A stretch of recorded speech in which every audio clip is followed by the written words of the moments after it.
Hola, yo les voy a hablar sobre las teorías de las necesidades humanas de Abraham Maslow. También conocida como pirámide de Maslow, fue desarrollada por el psicólogo estadounidense Abraham Maslow, quien fundó la corriente psicológica conocida como psicología humanista entre los años 40 y 50. En su pirámide, Maslow enumera y jerarquiza una serie de necesidades humanas. Lo que formuló el psicólogo es que después de satisfacer las necesidades básicas, las que se encuentran en la base de la pirámide, las personas desarrollamos deseos más elevados, lo que se encuentra en la cima de la pirámide. Según Maslow, las personas tenemos una tendencia innata hacia la realización y para escalar el nivel de la pirámide debemos primero empezar por satisfacer las necesidades básicas y desde ahí ascender progresivamente a las que nos hacen sentir autorrealizados. Además, Maslow explica en su teoría que solamente las necesidades no son satisfechas influyen en el ánimo y comportamiento de las personas, ya que las necesidades satisfechas no generan conductas distintas. Ahora, los 5 niveles de la pirámide de Maslow son: número 1, necesidades básicas; número 2, necesidades de seguridad y protección; número 3, necesidades sociales; número 4, necesidades de estima; y número 5, necesidades de autorrealización. Como la primera, tenemos necesidades básicas, que tienen que ver con las fisiológicas y necesarias para la supervivencia, así como el respirar, beber agua, alimentarse, dormir, evitar el dolor o mantener regulada la temperatura corporal. Como segunda, tenemos necesidades de seguridad y protección. Se refieren a sentirse seguro y protegido, entendiéndose con esto con lo relativo a la seguridad física y de salud y la necesidad de contar con la seguridad de recursos como una vivienda. Como tercero, tenemos las necesidades sociales, que son las que tienen que ver con nuestras relaciones de amistad y pareja, así como también el contar con aceptación social. Como cuarta necesidad, tenemos necesidades de estima.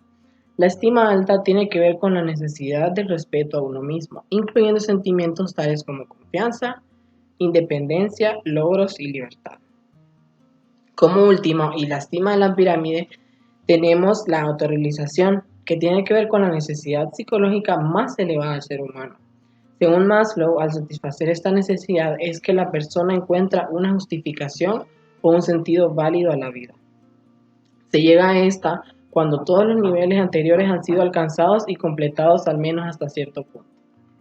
Muchas gracias. Muy buenos días, mi nombre es Víctor Ibarra. A continuación les hablaré un poco acerca de lo que es la teoría centrada en la persona expuesta por el teórico Carl Rogers.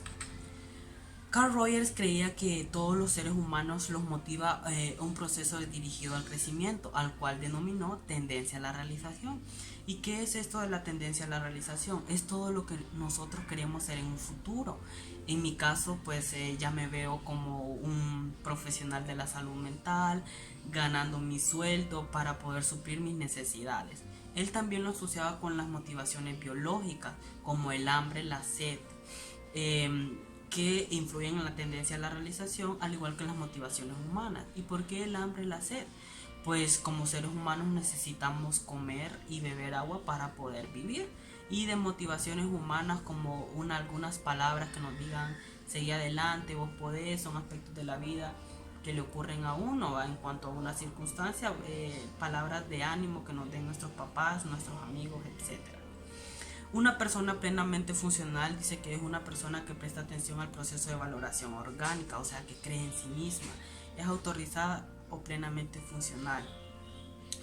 Dice que dicha persona no pierde el uso de algunas funciones humanas en consecuencia de los mensajes adversos de la sociedad. O sea, que no le va a prestar atención a lo que la sociedad diga sobre ella porque ella tiene un concepto de sí misma y sabe quién es.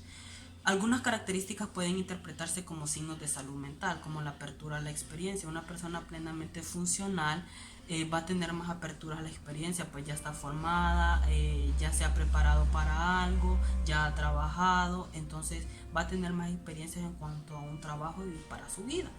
La vivencia existencial, esta persona va a aprovechar cada momento de su vida, un trabajo, haciéndolo de la mejor manera para poder obtener los mejores resultados. La confianza orgánica es que va a creer en sí misma para poder optar a nuevos retos en cuanto a su vida, ya sea laboral o personal.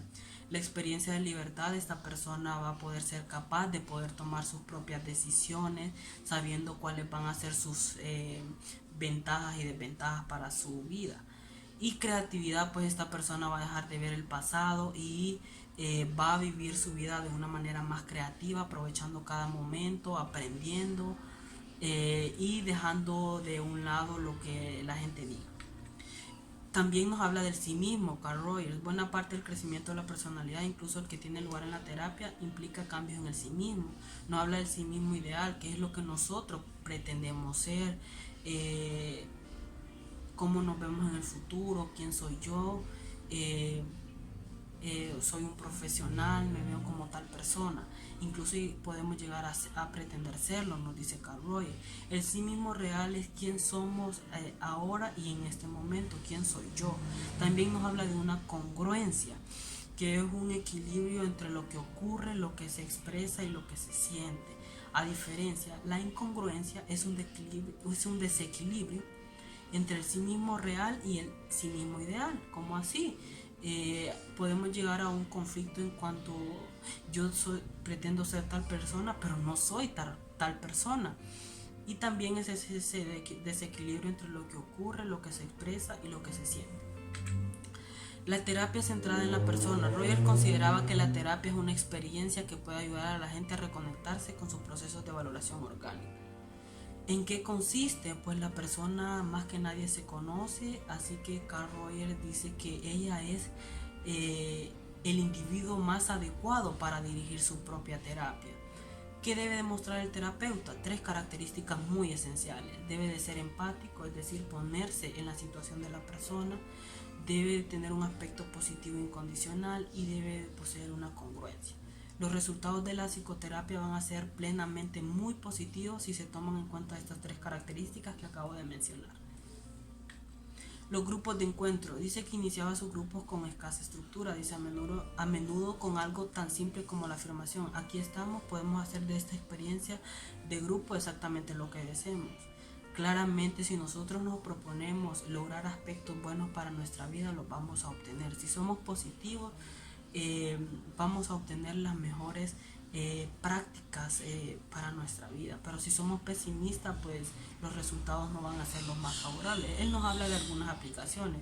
La educación humanista, que es donde el docente con el alumno trabajan de la mano para obtener los mejores resultados. El matrimonio y las relaciones, pues las parejas son las que se tuvieron que conocer para poder llegar a un matrimonio y trabajar con ellos para poder solventar los conflictos que se presenten en los negocios, una relación que se divide entre el jefe y el subordinado para dar solución a las problemáticas que se den en la organización. El conflicto político, guerra y paz. Carl Rogers dice que aquí trataba de dar solución a los conflictos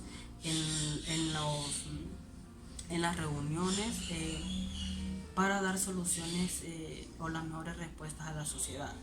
Vale mencionar que así como la terapia se centra en el individuo, en estos grupos de encuentro se centra en cada integrante. Esta ha sido toda mi participación. Agradezco mucho su atención. Tengan un feliz día. A continuación les hablaré acerca de la teoría del conductismo radical expuesta por Burrus Frederick Skinner.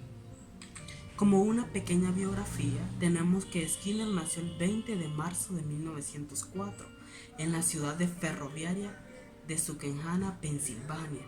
Skinner tuvo una niñez feliz, exploraba la compañía alrededor de Susquehanna, mostrando un interés por varios aparatos.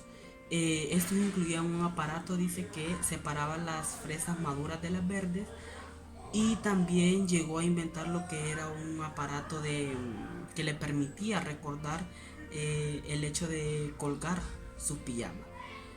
Además de inventar cosas, a Skinner le interesaba escribir. Escribió poesía y prosa en Hamilton College, en el norte de Nueva York, donde se especializó en inglés. Dice que el primer animal experimental de Skinner fue cosa rara, una ardilla.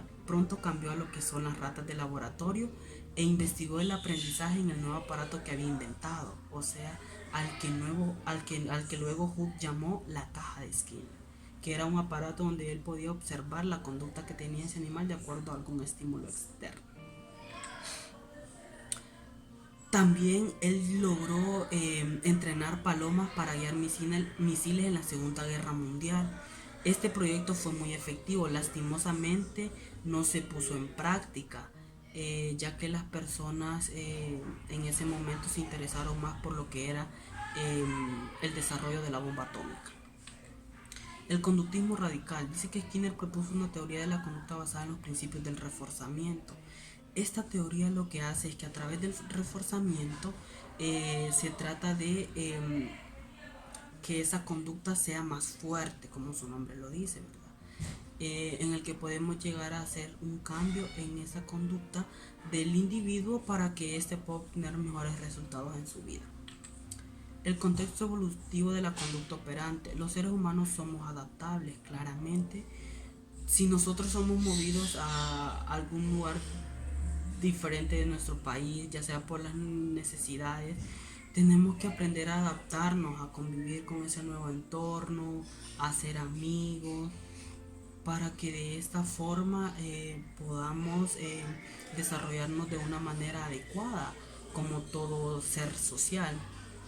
La capacidad humana para adaptarse al ambiente puede ser la característica más destacada de esta especie. A diferencia de los animales, nosotros podemos razonar, elegir entre lo que está bueno y lo que está malo, para así poder tomar lo que son las mejores decisiones en cuanto a una determinada situación. El reforzamiento. El reforzamiento corresponde a lo que habitualmente llamamos recompensa. Por ejemplo, si nosotros hacemos un trato con uno de nuestros hijos acerca de que si obtienen excelentes notas al final del parcial le vamos a regalar un juguete, ahí estamos reforzando esa conducta, por lo que nuestro niño va a querer seguir obteniendo buenas calificaciones para el siguiente parcial. También tenemos lo que es el castigo. Dice que es cuando se presenta contingentemente después de una respuesta. Reduce la tasa de respuesta. Claramente el castigo es lo contrario de lo que es la recompensa, ya que aquí nosotros queremos hacer que esta conducta no se presente en el individuo. Por ejemplo, si alguien roba, los papás inmediatamente lo van a castigar, esperando de que esa conducta no es la adecuada y que no se vuelva a cometer. También se da lo que es la extinción, que esta ocurre cuando no existe un reforzamiento continuo de esa conducta. Entonces al individuo se le va olvidando lo que ha aprendido y ahí es donde ocurre la extinción de esa conducta debido a que no hay un reforzamiento. El moldeamiento implica el reforzamiento de aproximaciones sucesivas a la conducta deseada. Yo tuve la experiencia de trabajar con un pequeño hámster en la universidad. Y el moldeamiento que se le daba era de que el objetivo era de que cruzara un laberinto, y él cada vez que por ejemplo, se le hacía sucesivamente, se le estaba moldeando de que, por ejemplo, cruzaba una vez, se le daba su recompensa, cruzaba otra vez, ahí se estaba moldeando esa conducta. La discriminación dice que el organismo conductual, sea paloma o persona, aprende a comportarse de maneras apropiadas a una situación cambiante.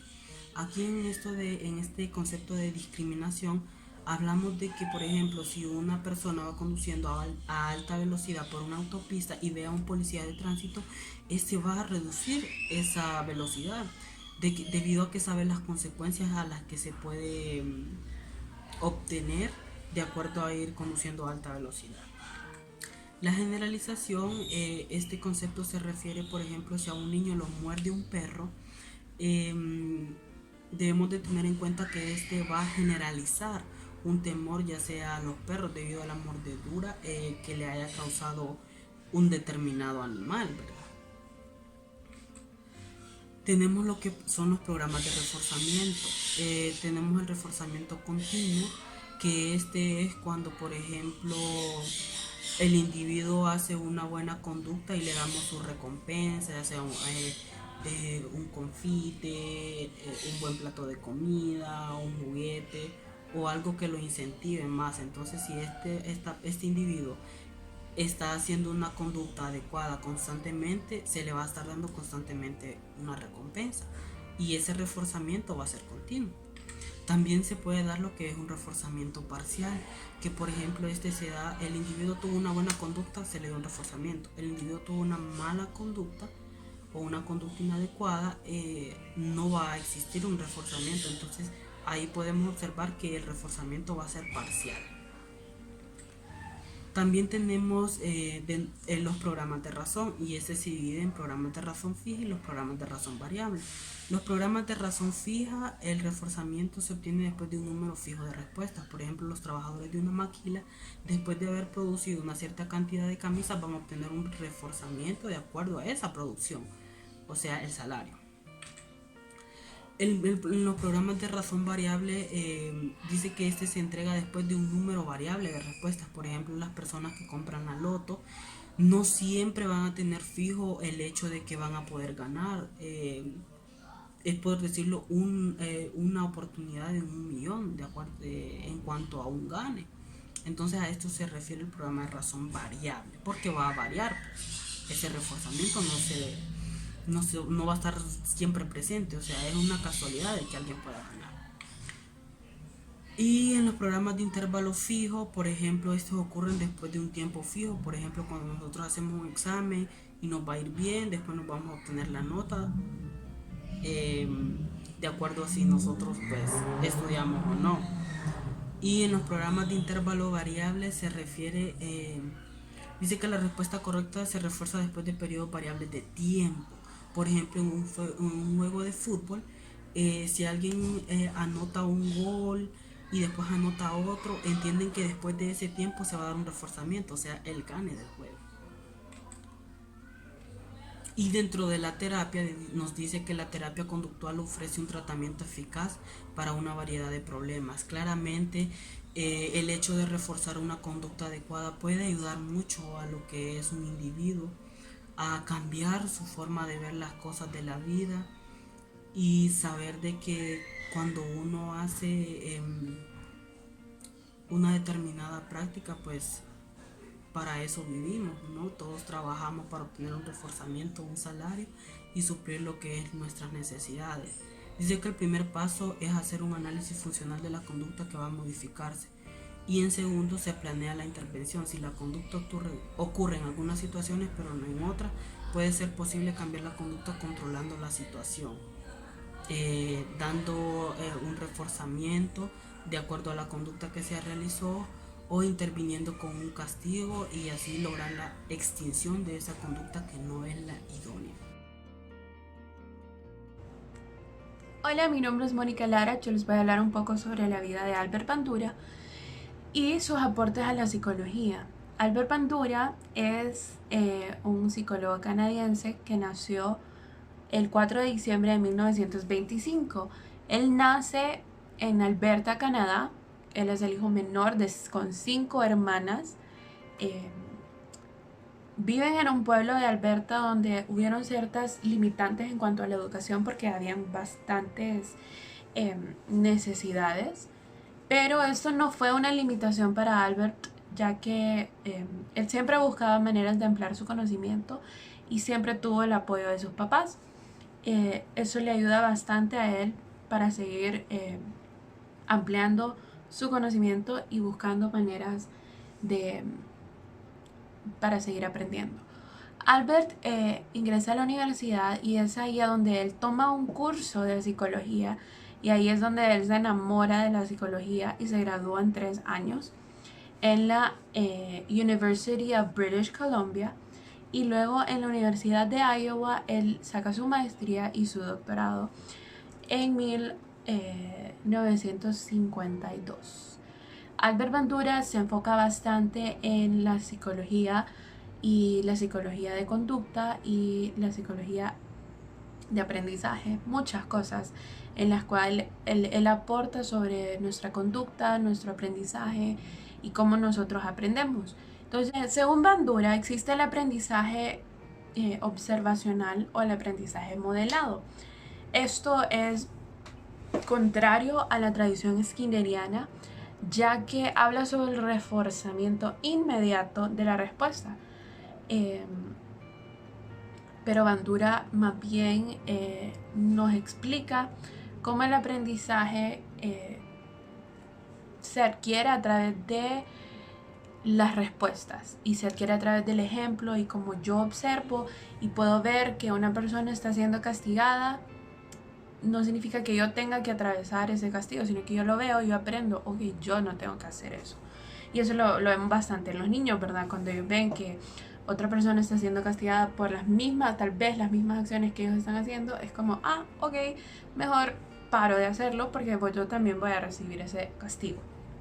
Entonces, Bandura nos demuestra que nosotros podemos conocer consecuencias sin recibir un reforzamiento inmediato, porque ya lo vemos, no lo tenemos que recibir nosotros, sino que ya lo vemos.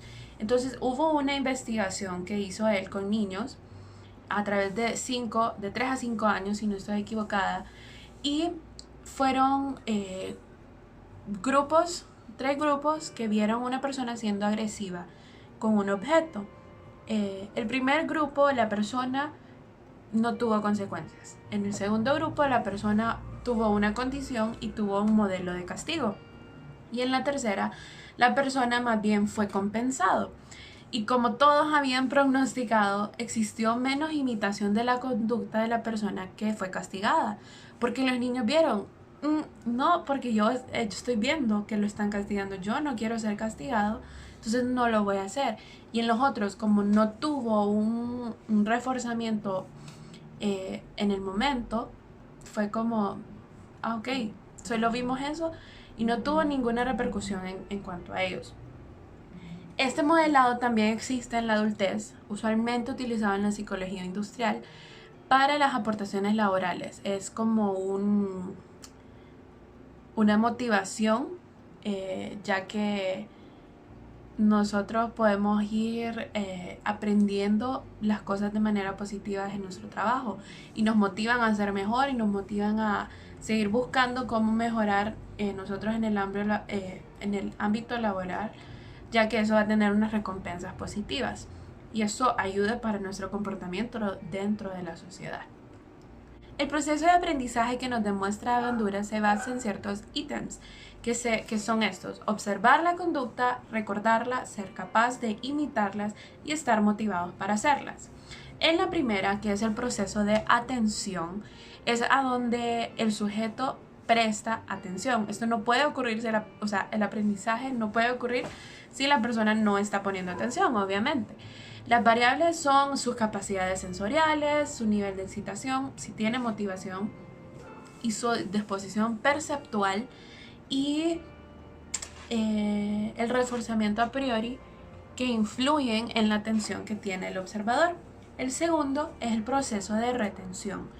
Este ocurre por representaciones en la imaginación mediante un código verbal. Entonces ellos pueden ver y pueden hasta hacer sus propias historias en su cabeza, y es ahí a donde se retienen todas esas conductas que ellos aprendieron. El número 3 es el proceso de reproducción motora. Las conductas modeladas deben ser reproducidas por el sujeto para que ellos recuerden esto en su cerebro, ¿verdad? Esto es fácil para que ellos puedan reproducir físicamente la respuesta, corregirla si es necesario y continuar la práctica. Y en el último es el proceso de motivacional, que es percibir que el modelo produce una recompensa, como ya lo habíamos dicho, y suponer que al aprender y desempeñar este conocimiento vamos a tener consecuencias positivas. Va a ser un incentivo para seguir aprendiendo, y reconocemos que esto influye en el proceso de atención y retención, ya que si no vemos que hay una recompensa al final de esto, no vamos a querer aprender y no vamos a querer guardarlo en nuestro cerebro, y simplemente lo vamos a escuchar y lo vamos a botar. Entonces es muy importante que al final de todo este proceso exista esa motivación para seguir aprendiendo.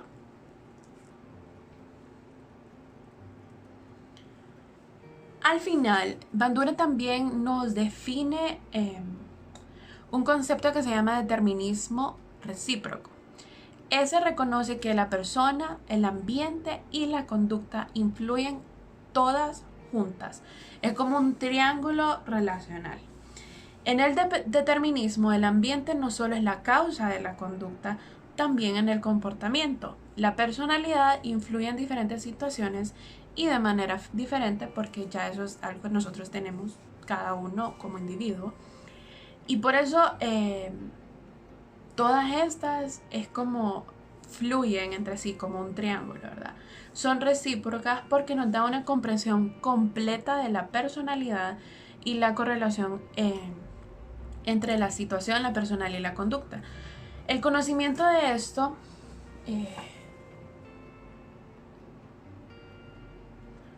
al conocer esto, nosotros podemos tener una autorregulación de conducta en solo 3 pasos. Uno es la autoobservación, que esta es cuando nosotros nos vemos de manera introspectiva. Observamos nuestros comportamientos y creamos ciertas pistas de eso y vamos viendo, ok, yo en esto debería de cambiar, o tal vez en esto sí estoy haciendo un buen trabajo, y vemos, hacemos esas pautas dentro de nosotros sobre nuestro comportamiento. El segundo es el juicio. Comparamos lo que nosotros vemos o lo que nosotros hacemos con un estándar, con lo que debería de ser correcto o tal vez con lo que no debería de ser correcto. Eso depende mucho de cada uno, pero es ahí donde vamos creando un juicio personal sobre, ok, eso no me gusta o debería de cambiar eso, y eso no, compararlo, siempre compararlo con un estándar que sea de manera alcanzable, ¿verdad? Y el número 3 es la autorrespuesta. Si aprobamos esa comparación en la que hablábamos antes, si vemos que eso lo podemos lograr, es algo que sí podemos hacer, nos damos una recompensa. Somos y vemos que lo logramos, tenemos esa recompensa como, ok, lo estoy logrando, estoy siendo una persona positiva, estoy siendo una persona agradable con los demás. O sea, depende de todas las cosas que nosotros hemos regulado personalmente o hemos hecho esa lista de todas las cosas que queremos lograr. Nos damos una recompensa que es nuestro propio orgullo, más bien es como estamos felices de que podemos lograr estas cosas. Y si no lo hacemos, nos damos un castigo personal. Y muchas veces tenemos vergüenza por la forma que actuamos o por la forma en la que hemos tenido ciertas conductas que tal vez no han sido lo mejor. Es muy interesante toda la aportación que tuvo Bandura y es muy válido en cada uno de los aspectos de nuestra vida. Yo personalmente lo puedo ver con mis alumnos en sus etapas que están desarrollando todo su cerebro, y cómo los niños de verdad necesitan ver todas las cosas, necesitan estar viendo cómo yo utilizo una tijera, cómo yo utilizo un lápiz para ellos poder aprender. Y ellos tienen que pasar por este proceso del cual hablábamos para poder ver que al final, si ellos pueden aprender a utilizar un lápiz, ellos van a poder escribir su nombre. Para ellos es tan sencillo como eso. Y eso no tiene que ver que solo lo que nosotros vemos, solo lo que nosotros aprendamos es lo que tenemos que hacer y nada más, y ser cuadrados, sino que también hay muchas cosas como nuestra creatividad, nuestra imaginación, que nos ayudan y que son necesarios para la enseñanza y para el aprendizaje. Entonces hay que tener claro que hay muchas cosas que son natas y que es nuestra propia personalidad que nos llevan a realizar ciertas acciones. Pero la observación es óptima, es donde nuestros bebés, nuestros niños, toda la gente, incluso adultos, aprendemos a hacer las cosas de manera positiva. Aprendemos a crear personas que van a ser personas excelentes en una sociedad y ejemplares para nuestra sociedad. Incluir, conocemos los puntos básicos que nos da Bandura. Hay muchas cosas que nos enseña él, pero lastimosamente no puedo incluirlo todo. Bandura nos enseña el aprendizaje, es que el aprendizaje es social y es mediante la observación,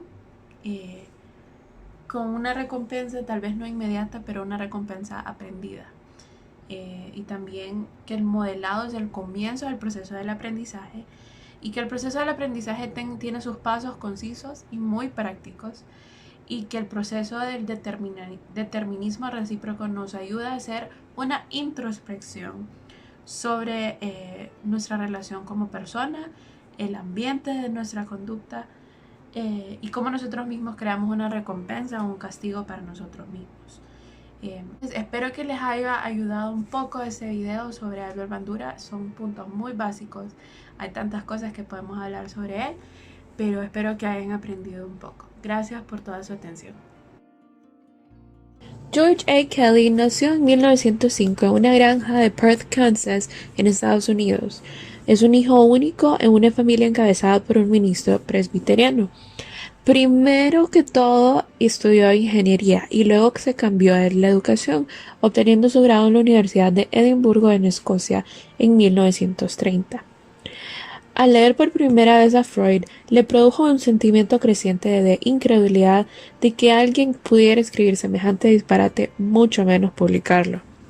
Esto le dio a Kelly la libertad para desarrollar una teoría bastante original, que no tenía vínculos cercanos con la de ningún teórico anterior. Durante su tiempo como psicólogo, eventualmente ayudó a muchas escuelas rurales en Kansas, donde, ya que su formación fue en educación, él sirvió como psicólogo clínico y atendió a muchos de sus estudiantes de forma gratuita. Kelly murió el 6 de marzo de 1967.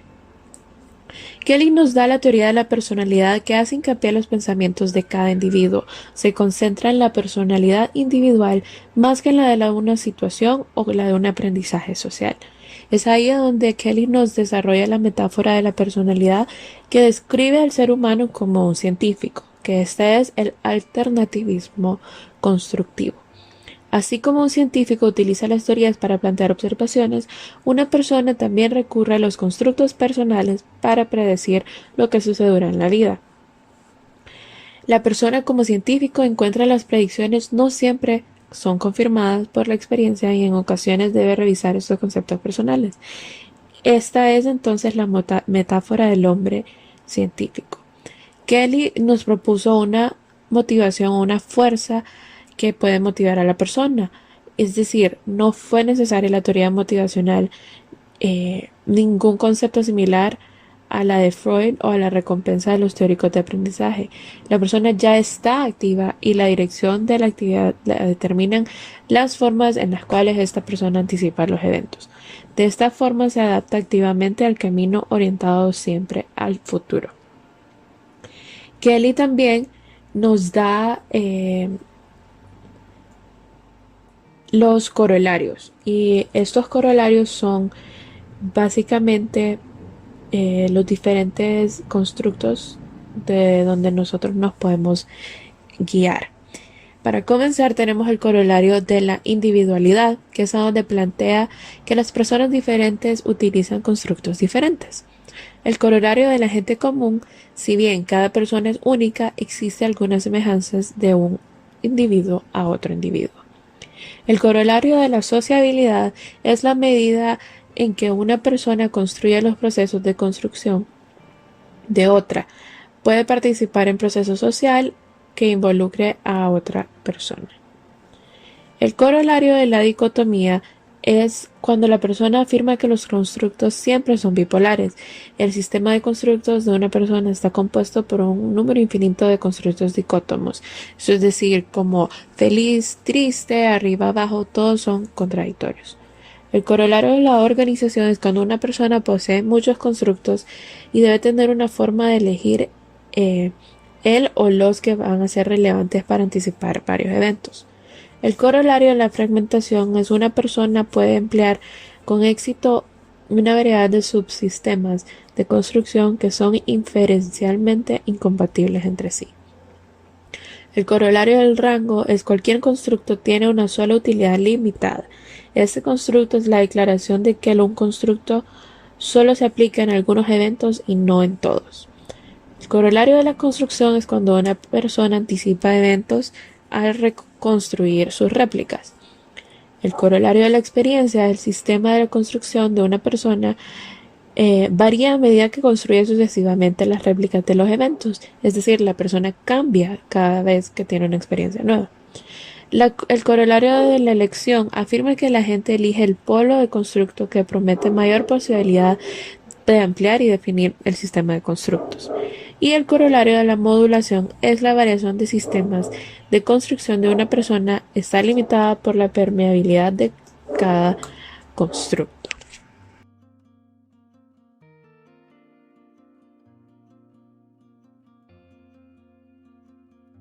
Gracias por haber visto nuestro video. Esperamos que hayas podido entender un poco más sobre estas teorías de la personalidad y sobre cómo nosotros afrontamos nuestro día a día a base de las conductas y todas las cosas que hemos aprendido a lo largo de ella. Chao.